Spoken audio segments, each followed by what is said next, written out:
রামগঞ্জে France বিএনপির কোষাধ্যক্ষ সাইফুল ইসলামের উদ্যোগে বন্যার্তদের মাঝে প্রাথমিক চিকিৎসা সেবা ও ঔষধ বিতরণ কর্মসূচির আয়োজন করা হয়। আজ মঙ্গলবার সকালে পৌর ১ নং ওয়ার্ড সোনাপুর মরহুম আবুর দোকান সংলগ্ন স্থানে এই প্রাথমিক চিকিৎসা সেবা ও বিনামূল্যে ঔষধ বিতরণ করা হয়।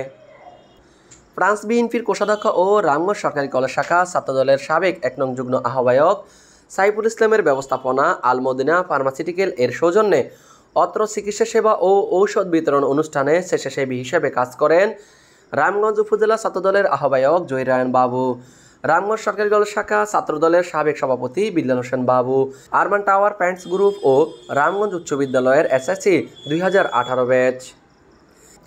ডিএমএফ চিকিৎসক সোহান আহমেদ, নাইম হোসেন, নিলয় রয় ও শান্ত মজুমদারের চিকিৎসা অনুযায়ী ফার্মাসিস্টের দায়িত্ব পালন করেন ডাক্তার আরমান খান জয় ও রুবেল হোসেন।